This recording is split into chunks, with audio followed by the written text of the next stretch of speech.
The Atheist Debates Patreon project presents an interview with Dan Barker. Dan Barker is co-president of the Freedom from Religion Foundation with his wife, Annie Laurie Gaylor.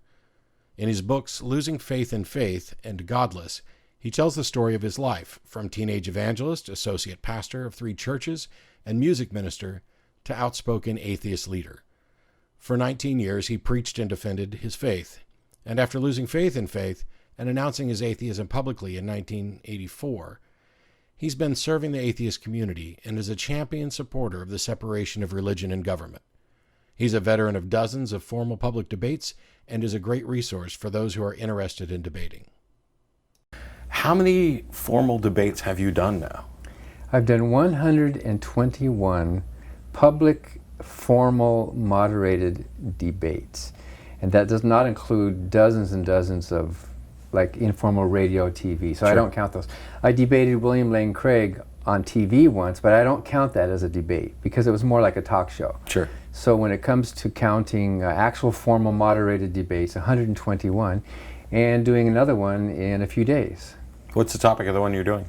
The historicity of the Old Testament, which is a strange thing to debate. Is the Old Testament historically reliable? Which I've never actually done that topic, but it's not going to be that hard. Do you have any favorite topics or topics that you definitely, you'd like to avoid in the future? The easiest is, does God exist? And there's so many different angles of that. And then, can you be good without God? Those two tend to top the list. I've probably done 2/3 of the debates on those two topics. Yeah, I was noticing because, so I've done basically 4 debates over the last 2 months, and 2 of them were explicitly, does God exist? Yeah. And what I find is that instead of defending the God they actually believe in, they tend to go for a kind of a vague deistic notion almost all the time. How often have you done the debate, does God exist, where somebody actually defended, Jesus, Yahweh, the specifics of their doctrines? Yeah, I've debated fundamentalist types where it's all Jesus, all the Bible. Not only is there a God, but it is the God of the Bible, yeah. They're actually easier debates because you know what you're talking about. When you debate some liberal and this general concept of is there a God, it's almost like trying to nail Jell-O to a tree. It's like, well, what are we talking about? And in their minds, it's like, it's just sort of an argument to the best explanation. If there is a possible existence of a God or a high likelihood, then that's compatible with what I believe. And that's all they're arguing for, rather than 100% proof. Yeah, so it's not that they're actually confirming a specific deity. It's a lot more about consistency with, or what I've heard a lot is Christianity or religions offer an explanation for something that atheists don't seem to be able to offer an explanation for. Yeah. And that seems to be good enough for them. Yeah. Or else it's even weaker than that sometimes. It's just like their arguments are giving them permission to believe. It's not like they're going to prove it to you, but hey, look, you don't have any answer for the existence of immaterial personalities like a soul or a spirit. And so since many philosophers think that that's a possibility, that there are immaterial beings, then that gives us permission to believe in those things too. But that's not a proof. That's just a, what do you call that, a consistency argument or something. Yeah, recently I had a conversation with an individual who's beginning with this, everything is possible until it's demonstrated impossible. And that frustrates me because I think both possibility and impossibility would need to be demonstrated, and that you don't just begin by assuming that everything's possible. Yeah. And it seems that this is, much the same way that if you can come up with a God that's consistent, gives them permission to believe. If you can begin with this assumption that everything's possible, then that gives them permission to come up with the God that is consistent with what they believe. Yeah, yeah. Well, maybe if the multiverse is true, there is some universe somewhere where just totally randomly everything works out, all prayers are answered. You know what I mean? Maybe totally randomly every predicted coin flip comes out right. There could be a universe in the multiverse where that happened, in which case it would look like their prayers are actually answered. Magic would appear real even if by coincidence. Well, it's because true randomness cannot avoid non-randomness. A truly random series of numbers must have a stretch of 1,000 heads. If it's truly random, you can't avoid that. So there must be, if everything's infinite, then they're kind of right. Anything could happen. So do you prefer like the specific topics? You mentioned that they were easier, so the more they define, the easier it seems to pin them down and find flaws rather than the abstract kind of general notions. Yeah, well, does God exist comes up so much that I don't even need notes, you know what I mean? You've done it so much that you basically have it depends on how much time they give you. But my first debate with a Muslim scholar, and basically on the ontological question, Islam and Christianity are not that different. I mean, the basic theistic questions, they're basically saying the same thing with slightly different emphases. But we were going to debate, this was in Queens, does God exist? But then they came back to me and they said, you know what, we can't accept that topic. We want it to be, does God not exist? Because asking if God exists is sort of disrespectful to God. So, and I said, well, okay, that's fine with me. So the debate will be, does God not exist? Which means I have the affirmative, in which case I get to go first, right? I get to make my argument. And that you are basically saying, I'm saying, yes, God does not exist. And my opponent is saying, no, God does not exist. So, which basically comes down to the same thing. It's a double negative. I thought it was so funny that they had to change it around like that. The kind of tap dancing they have to do to avoid offense. It Yeah. reminds me a little bit of how observant Jews have all sorts of tricky mechanisms to get around the rules of the Sabbath. They have to take a light bulb out of their oven or pre-light the oven the day before so that it's on when they need it because they can't start a fire. But you can see this guy did not want to even allow the possibility that his argument might be debatable. Does God exist implies that maybe there's a no answer, right? But to say does God not exist implies that I'm the one who has to prove something, and they don't. So I'm wondering, you've done a lot of these. There's a lot of different views about how to do a debate. Sometimes they're fine with phrasing it as a question, does God exist? Other times you want a resolution, resolved, God exists. Yeah. And I find a lot of the format is kind of a remnant of scored collegiate competition debating and isn't always good for actually informing people or having a discussion. One of the things I've tried to change is I pretty much won't accept a debate unless there's a cross-examination period where we get to ask each other direct questions. Do you have, kind of preferences on what you want as format? Or I mean, I've had people change format on me, and I've also allowed my opponent to pick the format. Do you have a preference as to how a debate should go for it to be the best? Yeah, I do, but I'm easy. I'd rather have the event come off than not, and they can pick their own format. And sometimes if we discuss it in advance, we can go back and forth with what we want on it. But some opponents refuse to do cross-examination because that means you're thinking on your feet, and I think that's the funnest part of a debate.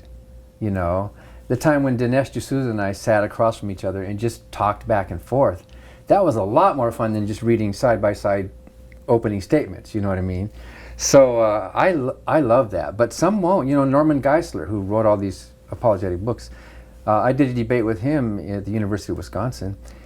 He hardly said a word to me. He got up and he read his opening statement. He refused to do cross-examination. He said, no, I don't want to do that. And during rebuttal, he got up and read his rebuttal. He prepared his rebuttal in advance. So there was no real dialogue between us, and that doesn't work. It was like, and I mean, the arrogance that he would think he would know what I would say enough that he could prepare his rebuttal in advance. When really you should be bouncing off what the person said that night. So. Exactly. I've done that exactly one time, and it was specifically because I was debating Seitzen Bruggencate, who argues that you can't know anything, and he's formulaic. So I wrote the rebuttal ahead of time and acknowledged that I wrote it ahead of time specifically to make that point. But it's not, it's not the right thing to do in any debate. You should be addressing what your opponent actually said. Well, you know what? I kind of did that once. Phil Fernandez in the year 2000. In fact, I remember the date. It was February 29th, 2000, which was one of those rare century leap years that actually did happen because of the calendar. He had debated Jeffrey Lauder a few months earlier. So I studied that debate and I took notes and I wrote out prepared responses to all of the things that Phil Fernandez had said during Jeff's debate. thinking, well, if he brings up any of these things, then at least I have something to say. Well, all he didn't prepare. He just did the same debate. So I looked really good. I was able to come back with bang, bang, bang. I was basically kind of reading a rebuttal to. That doesn't happen that often. You know, you want to mix it up in a debate, but that actually looked pretty good, and they filmed it. And you know, he stuck his foot in his mouth a few times on that one, and that was fun. Are there arguments that are presented by theists that just annoy you? They should go away. I can't believe we're still dealing with this specific version of this argument, whether it's, you know, atheists can't be moral or whatever. Yeah, well, most of them. The second law of thermodynamics, that one comes up all the time, you know, and it's like, duh. And they think they're saying something new, you know. And I tell it in my book, Godless, that this has happened 2 or 3 times, which is really fun. The opponent will bring up second law of thermodynamics, and so evolution and creation and all that. And so during debate, I'll ask the person, so you brought up the second law. Tell me, how many laws of thermodynamics are there? And Michael Horner didn't know. He said, well, there's at least 2. He didn't know. So I'm not saying it's a good technique to show how dumb they are, because actually they don't really know the science. They're just parroting somebody else's work, right? So, and then of course you can say, well, if they did happen to know, you can say, well, what does the first law say? And if they happen to know that, you can then bounce, you know. But that keeps coming up and coming up and coming up. And the supposed existence of immaterial minds is another one. Like what does that actually mean, immaterial mind? Design comes up a lot, and inner experience. So you've been doing this for a long time. I mean, you did your first debate in what, 85? 85, February 85. Rubel Shelley, who's a Church of Christ, non-instrumental Church of Christ minister in Nashville, who's very well loved. He's got a lot of books, and he and I did, I think, 4 or 5 debates over the years, including one on the problem of evil. A 2-night debate on the problem of evil, which was pretty neat. So February of 85 was the first one. So that's 30 years of debates. Have you seen, are we still doing exactly the same thing we did 30 years ago? Have you seen changes over those years in their tactics or ours or the conversation at all? Philosophically and theologically, I don't see much change. However, in the last decade or so, there's more of a concession on their part that non-believers can be good people. And I hear that often. Instead of debating you can't be good without God, they're more likely to say in the last 10 years, well, actually, yes, you can be good without God, but you just don't have a good basis for your goodness. You're borrowing from us Christianity, right? So I see a little bit more of that shift, because atheism and agnosticism is more open, and they know some of them, and they know me, and we talk to each other, so they can't say that we're bad people. They have to admit, at least, that atheists can be good people. Which would, at least for those who adhere to a Bible, would put them in conflict with the Bible, because, you know, Psalms 14:1, they can do no good thing. Yeah, they're all corrupt, they're all filthy. None has ever done a good thing. So it's and that's a good debate tactic, is to compliment them for being better than their own Bible. Yes. Yeah, that's great. I'm glad you agree with me. You know? So instead of just picking on the opponents, the atheist community has grown. There are more and more people, you know, involved in this. There are quite a few more of us doing debates, and also informal debates and discussions. What are some of the things we're doing wrong? What are the bad arguments and bad tactics on our side? What, not just in formal debate, but just in, you know, even in conversational debates, that you think people should be kind of aware of? I think we all have different styles, right? You and I have different personalities. Maybe you and I are more alike because we both came from a similar kind of true believer mentality. I think a lot of atheists think all believers are stupid. A lot of atheists think they're all dumb. How can they believe something so stupid? And they attack the person. Like, you stop being so stupid. And there's a lot of ridicule. I think there's a place for ridicule, as long as that's not all you do. A little bit of ridicule would have impressed me as a believer, like, whoa, you know, nobody likes to be ridiculed. But I think we should try as much as possible not to insult and make the other person feel little and bad. As much as possible, we should concentrate on what we agree with and applaud them and congratulate them and well, then you're nicer than God, Like, for example, if you had known that 9/11 was going to happen and you could have stopped it with no risk to yourself, right? If you could have stopped it, would you have done that? And they almost always say, well, yeah. And then I said, well, then you're nicer than God. That's great. Because God knew about it. He could have stopped it. He could have given them heart attacks or something, right? But I think you can gain more ground by emphasizing that which we agree with, and rather than saying, what a stupid person you are. Because actually, we want them to join us and be friends. We want to consider that they are equals and that they are friends with us. So let's start treating them in advance like they are our friends. So one of the common things we'll hear is that debates are a waste of time. You're never going to change anybody's mind. And I will acknowledge that it's incredibly rare that anybody has changed their mind, even in the audience, over the course of a single debate. I know that it has happened. You've done a lot of these. Clearly you don't think it's a waste of time, or maybe you do and you enjoy it so much that it doesn't bother you. There's a lot of different pathways to potentially changing people's minds. Why do you like doing debates? How effective do you think they are? And what's your experience with people actually changing their mind or contacting you afterwards? Part of it is just me, I think, and maybe you can agree that that's just who we are. We love being up there educating, and maybe it's once a pastor, always a pastor, or maybe I'm doing some kind of reverse penance, for all my years of preaching. But minds do change, and I hear from people.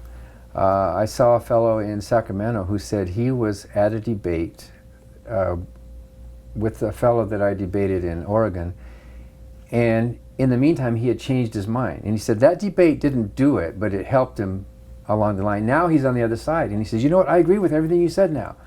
So there are people in the audience that are in the middle. Most of the time a debate is like a sporting event. You've got the true believers and the true non-believers, and they're rooting, right?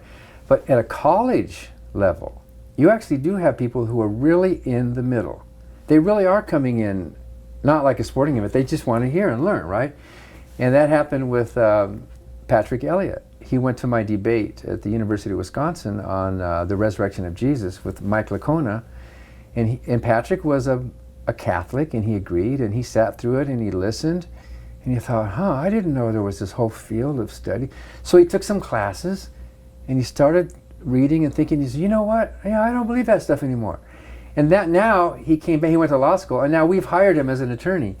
And he says that debate kind of got him to start thinking. He didn't change his mind that night. He didn't go home saying, I'm an atheist now.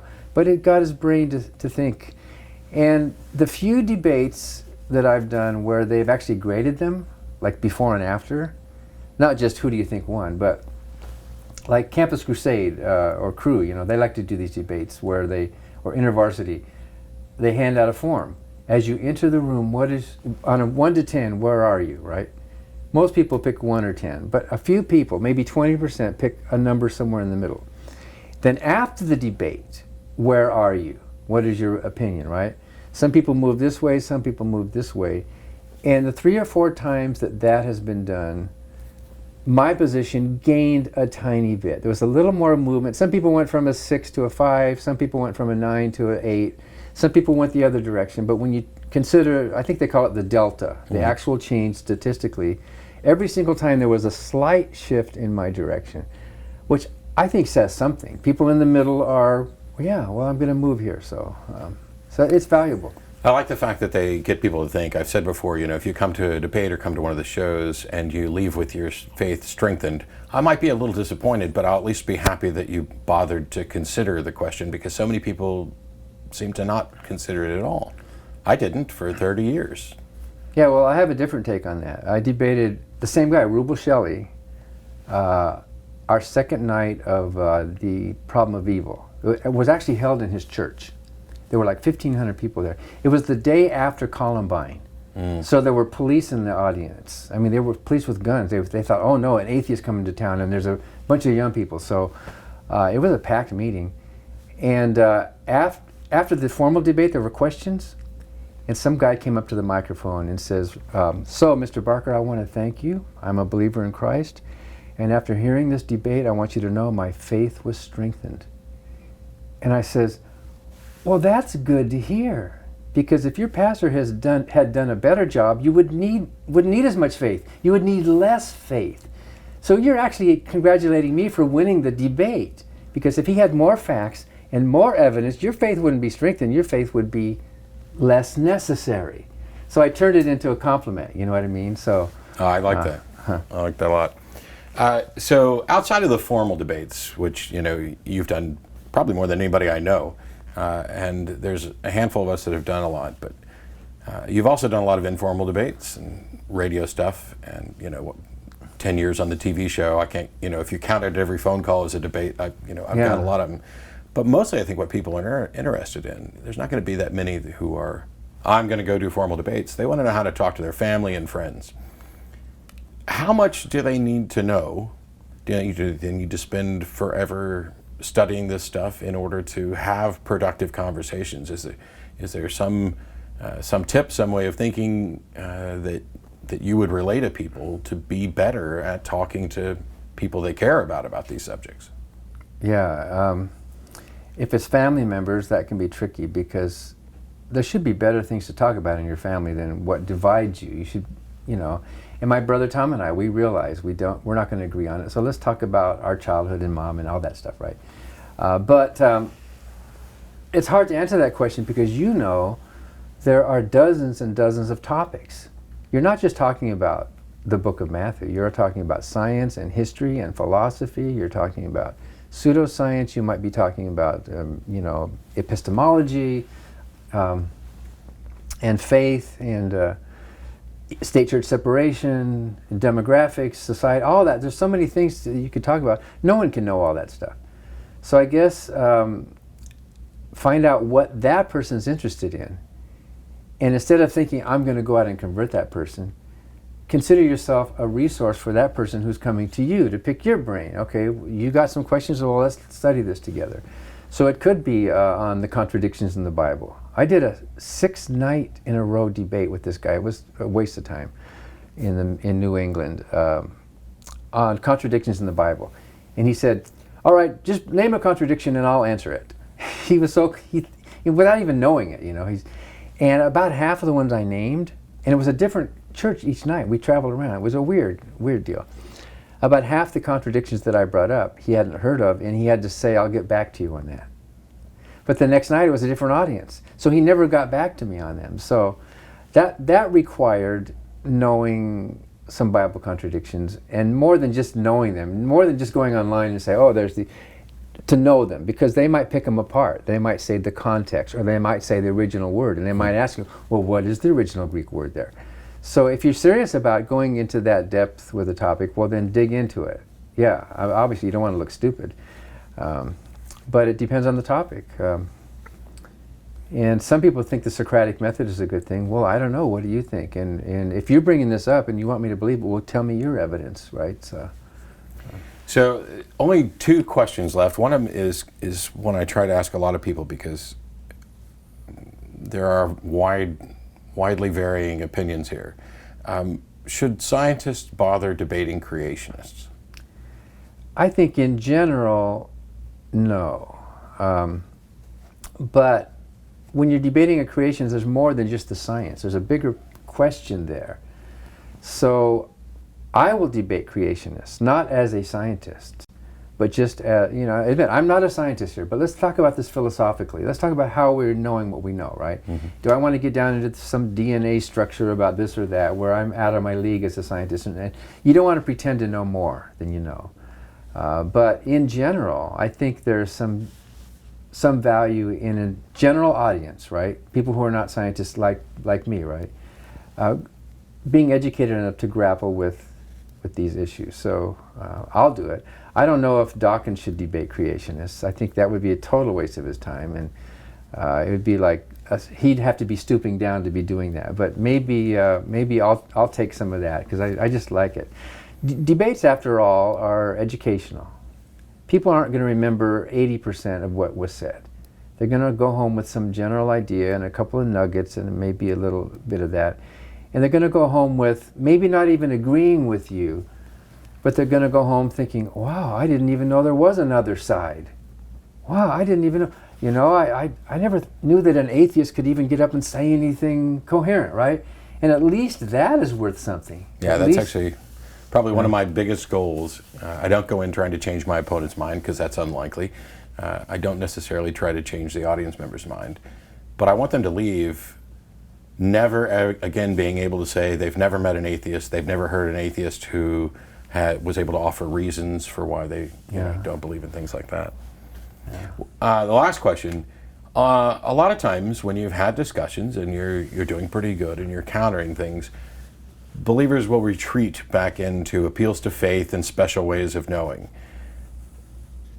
Do you just stop then because there's no more point, or is there now another avenue to address? How do you deal with people who you've been having a reasonable conversation and then they reach the point where they just want to say, nope, I'm not that interested in reason anymore? Yeah. Well, then you can point out that they're abandoning the argument, because an argument needs some kind of reason or evidence, right? So you can at least point that out. And if faith is all you have, then you don't have anything, because you only use faith when you don't have knowledge. If you have knowledge, you don't need faith. So faith, if the only way you can accept a claim is by faith, you're admitting that that claim is not strong enough to be accepted on its own merit. You're admitting there's something wrong with the claim, because then you need faith. But you can play the game, and I've tried this a few times, of going, oh, so personal experience is important? Well, let me just tell you right now, I just had a personal experience that the universe is totally godless. I just had this inner experience that there's a totally non-religious cosmos, and I feel it within me. Do you accept my experience? Of course they don't. And so everybody can see, ha, there's the game we're playing. I mean, you know, you've abandoned the rational argument, and now you're playing this silly game. And both can do. I did that with this Vedic astrologer in Toronto, where he knew that Shiva was real, just like Christians. He says, if you have not experienced Shiva personal in your heart, there's no way to convince. And so I played this little joke about, well, my Native American ancestor religion revealed to me this truth. And actually, my Native American ancestors' religion was long before Hinduism. It was 10,000 years before Hinduism. And actually, you know, I just played a silly game, and the audience could see it, and it was like, you know, I guess maybe I was lowering myself to his level, but it showed that he was at a lower level. Well, thanks a lot, Dan, for helping us out. I appreciate it. We'll get this posted up at the Atheist Debates Project, and I'll send you a link. All right. This video is made possible by supporters of the Atheist Debates Patreon project. You can find more information and add your support at patreon.com/atheistdebates.